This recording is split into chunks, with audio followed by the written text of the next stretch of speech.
Someone once attempted to tame space whales by humming Taylor Swift songs backward. The first time Captain Era laid eyes on the creature, it looked less like a monster and more like a panic attack covered in scales. The station alarms had been howling for nearly 20 minutes. Alien cadets dashed through corridors, instructors shouting commands in 3 separate dialects, and still there it was in the academy's atrium, 7 meters tall, claws glowing like blades, a mouth vibrating so hard the glass cracked. Everyone swore it was the same beast that once silenced an entire planetary defense fleet. The Galactic Council had ruled it untamable. Entire species told bedtime warnings about it. And now, somehow, it was chewing on a vending machine. No one moved. Students hid behind overturned benches. Teachers pressed flat against walls as the station's AI calmly announced over the intercom. All personnel are advised to prepare. Wills, but then Era, who wasn't even supposed to be in the atrium, wandering in only to refill her coffee, did something no one expected. Whispered, not loud, not dramatic, just a gentle greeting, the way one might approach a stray cat. "Hey there, big guy. You lost." Everyone froze. The beast paused mid-bite. Snack bars spilling from its jagged mouth, its glowing eyes locking onto her. Terror rippled through the atrium, several cadets fainting on the spot. And yet, instead of destroying her, the creature tilted its head like a curious pup. Era, famous for chatting with broken coffee dispensers and jammed doors, continued softly. "Hungry, huh? Is that why you're raiding snacks?" The monster blinked once, twice, then rumbled like thunder rolling in a steel drum. To the horror of everyone present, it lowered itself onto its hind legs and sat. Her classmates whispered frantically, "She's finished copying her before it eats her." Crunchy or chewy? Humans, which do you think? But Era wasn't in. The creature stretched out one colossal claw, nudged the vending machine toward her like cat delivering prey. Oh, she breathed, and for reasons no one could explain, she patted its claw. The atrium silently screamed. Entire treaties warned against even brushing its skin. Its surface was said to carry molecular razors that could slice starship hulls. Era just gave a friendly pat. "Good boy." The vending machine groaned but didn't break. The galaxy's terror, devourer of fleets, breaker of stations, emitted something alarmingly close to a happy burp. Professors scrambled to call security. Translators collapsed trying to classify the sounds. One alien cadet muttered over and over, "Impossible. This is impossible." Security drones buzzed in, weapons ready. The monster snapped upright, unleashed a single roar. Shields collapsed, drones fell like toys, and a reinforced panel 50 meters away shattered. Then the creature turned back to Era, waiting. It was waiting for her. She swallowed, aware her voice might be the only shield between the atrium and tragedy. Easy now. They're just frightened. No need to crush them. The beast's spines pulsed, then dimmed. It sat down again, eyes fixed on her like a loyal dog awaiting praise. Silence stretched for a minute. Last, the academy headmaster stumbled forward, robes still smoking from a shattered console, and whispered, "What did you just do?" Era shrugged, still patting a claw larger than her torso. Said hello. By the next morning, the footage spread across every interstellar channel. The girl who spoke to the monster. The cadet who walked into a galactic nightmare and walked out with it trailing her like a pet. Interviews erupted, though Era had nothing to say beyond. He just looked hungry. Alien pundits argued nonstop. Was this human sorcery, reckless luck, Or simply proof that humans didn't know when to run? Meanwhile, the creature refused to leave her. It curled outside her dorm like a living mountain, blocking hallways and terrifying staff. Professors tried moving it until it growled. Only when Era returned and scratched its jaw did relax. The galaxy's nightmare had chosen its human. Alien leaders met in secret councils.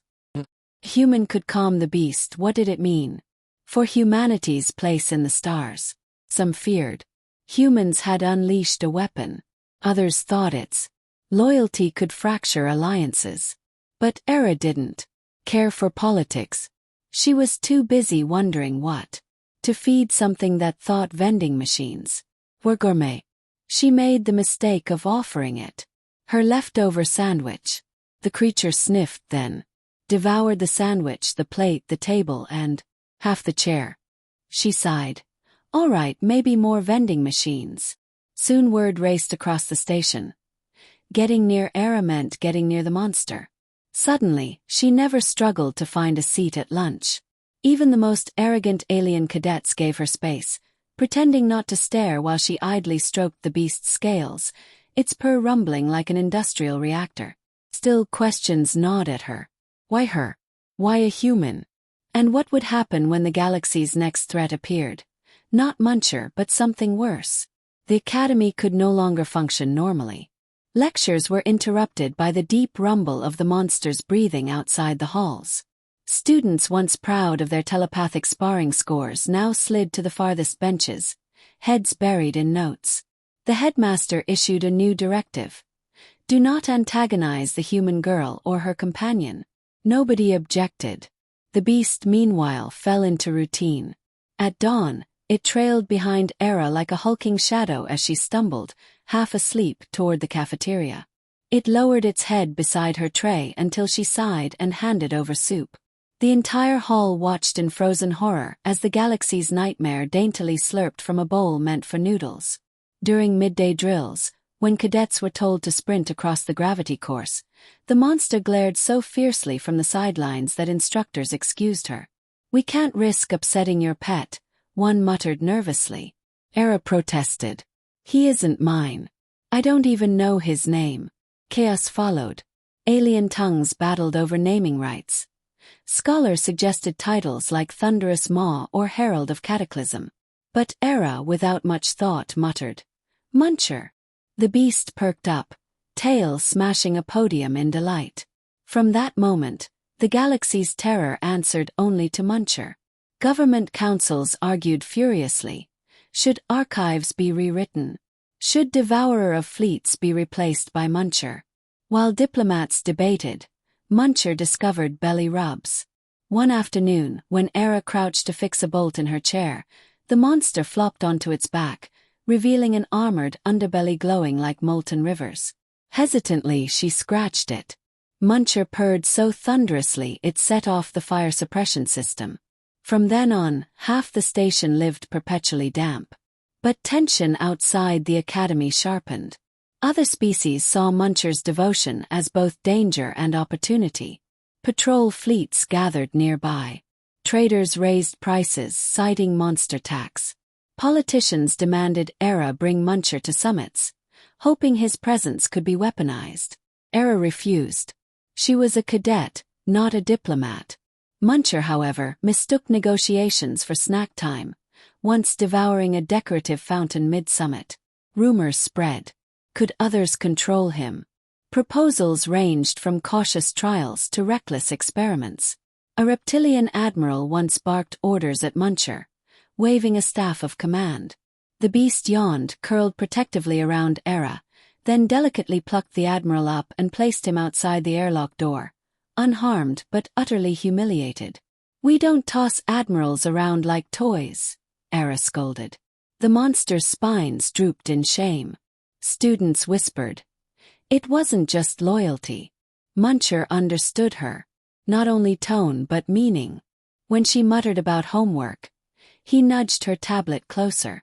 When she whispered of fatigue, he coiled around her dorm, blocking light and noise.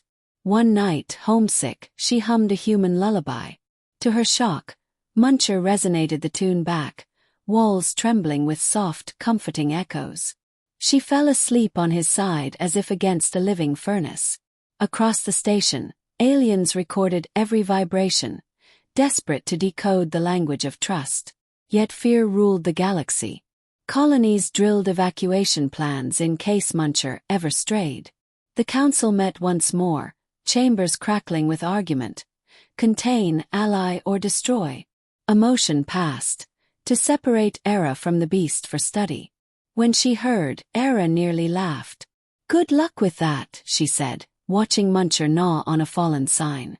But the council was serious. A cruiser was dispatched, armed with tranquilizers strong enough to drop titans, containment fields built to hold collapsing stars. They arrived with pomp. The Academy prepared grimly, staff dreading the thought of tearing apart the strangest friendship in history. The morning of the attempt, Era woke to find Muncher at her door, spines flickering with unease. He sensed it. She pressed a hand against his claw. "It's okay," she whispered, though her stomach twisted. "They just want to talk." The monster rumbled, unconvinced. The atrium shimmered with containment drones, blue fields glowing as they encircled the chamber.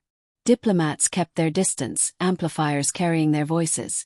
"Cadet Era, step aside for your own safety." Students lined the balconies, holding their breath. Muncher's chest swelled with restrained power, but he didn't move until she spoke. Era knelt, locking eyes with his glowing gaze. "They come. No smashing today. Trust me." For a long, suspended moment, the galaxy's nightmare looked torn between instinct and loyalty. Then, with a low rumble, he lowered his head to the floor, waiting for her signal. The containment fields crept closer, their shimmering hum rattling the deck plates and making cadets flinch. Diplomats whispered into translators. Soldiers gripped stun rifles tighter. Muncher held perfectly still, spines glowing faintly, his gaze never leaving her. He was waiting. Era's heartbeat thundered in her ears. She knew the council didn't understand. To them, Muncher was still the legend, a living weapon that must be dissected or destroyed before it threatened another fleet. But to her, he was something else, something that had chosen trust, not through force or fear, but through kindness. "You're making a mistake," she said, stepping forward between him and the wall of drones. "If you push him, he'll fight back. And none of us will win." The diplomat's voice crackled from the comms. "Human cadets, step aside. This is for the safety of the galaxy." Era looked at the students and faculty pressed into corners, trembling. They were waiting too. Not just Muncher but everyone. Waiting to see what a human would do. He turned back. She whispered. Muncher rose, the floor shuddering beneath his weight. The drones expanded their net, blue arcs weaving toward him. For an instant, Era thought he might allow it. But when the energy touched his scales, Muncher roared. The shockwave obliterated every drone, sparks raining across the atrium.